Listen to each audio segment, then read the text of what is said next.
Okay, guys, Vegas. We just got done with Vegas. Pretty good race overall. A lot of cautions, a lot of, like ridiculous things in the pits and stuff like that, but we're finally done. We got it all taken care of. And Kyle finally gets his win this season, so I'm pretty excited about that. I kind of felt like he needed to win the last two races too, because I felt like he had the car to win. It just wasn't in the cards, so. Oh yeah, Vegas pun. Ooh. Anyway, sorry about that. As if you didn't get enough of that during the race. Anyway, that all being said, I'm really excited. I got my Kyle shirt on today.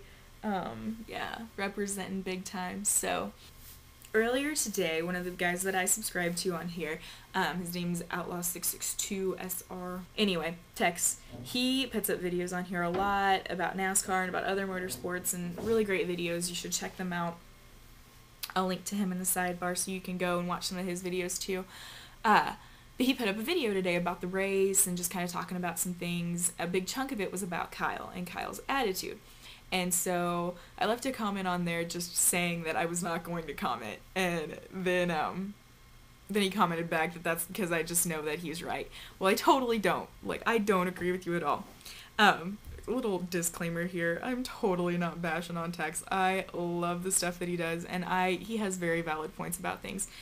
I just feel like as a fan I need to step up and be like, listen, this is what happened. So here's the section called Carrie Making Excuses for Kyle Busch. So get ready for that. Here it is.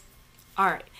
Tex talks about how there's a spot in a race where they have a little blurb from Kyle's scanner, and he's not happy with his car, and his crew chief's trying to tell him that, things are going to be okay, like, your car's going to be fine, this is this and this, whatever he says to him. Well, Kyle says back that he's not happy, and that his car, everybody's faster than him.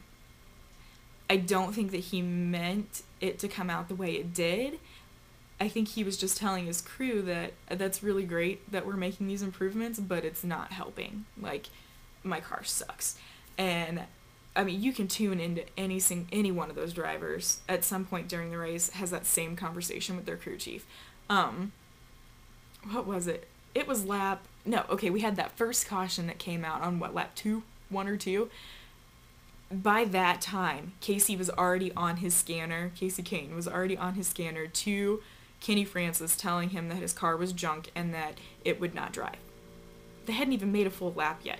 So I just use that as an example to say that they all do it. None of them are happy with their car.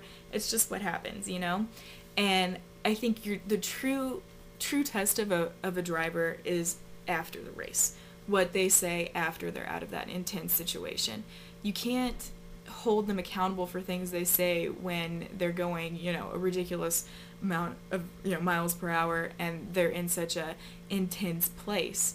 Because you're gonna say things that you don't mean, or, things that you wouldn't normally say. Like, that's human nature to say stuff like that. So, yeah, I don't think he meant it in the way that it came out. He was just stressed out, and he was venting what happened, Now, if he would have said that after the race and been like, the guys suck back at the shop, and, what they did for the car was awful. He never says that, He's always really good about the people back at the shop, talking about the people back there. So, anyway, I know this is gonna go forever because I feel like I really need to let you know what I think. Your other point about him at the go-kart race with Kurt, and Denny was there too, and they did like a little blurb on that in the pre-race. And you said that he didn't really talk about the kids or the reason why he was there. My only thing with that is they didn't show him talking about the kids. That doesn't mean that he didn't, that just meant that at that they didn't maybe have time to have him talking about the kids, Like, you have to be really careful with things like that, because a lot of the times it's not that the driver didn't say it, it's that they just chose not to put it in there. And, I didn't see anything wrong with what they were saying. I thought they were all having a really good time, and it wasn't Kyle's thing, it was his brother's thing. He was, promoting his brother. Alright, so we got some last minute things to talk about, kind of the sours of the race. Obviously on that list is going to have to be, the Ford engines with Matt Kenseth and David Reagan and Carl Edwards all having engine issues in the race, which was just, it was crazy to me, and I hated seeing that for Matt because it was like the third lap, and the engine goes. Like, nobody wants to go out like that. So I was really sad when they showed his hauler like driving away. It's just unfortunate for those guys because they are really good, and I do think that they're going to be, you know, somebody to watch this year, but it just wasn't in the cards for today. I hated that for Carl too because, you know, you race that whole race and then a few laps to go your engine, you know, goes out on you. So, and he was going to have a really good finish. So I hate that for him too. I hope they get whatever was going on fixed and ready to go for next week in Atlanta because it's another 1.5 mile track. So, other sour points, Mark Martin. My heart goes out to Mark, and I feel like I talk about him every week, but I really, really, really want good things for him this year. And I felt like, you know, at the beginning of the year when, or even before that, but whenever he signed with Hendrick, I thought, oh man, this is going to be great. You know, he's finally going to have the engine and the team behind him to produce the results. And I hate that these last 3 weeks have been just awful for him. So I'm hoping that things turn around. Junior actually turned it around this week and got a top 10, which was pretty cool. Great for him. And you Junior fans, I'm sure you were very excited about that. So hopefully they, you know, continue to make strides and get farther up in the points. I think Junior and Mark set like 34th and 29th in points, somewhere around in there. So not that points are a big deal right now, but they will be here coming up very shortly. I think there's maybe 2 or 3 more races before the cutoff.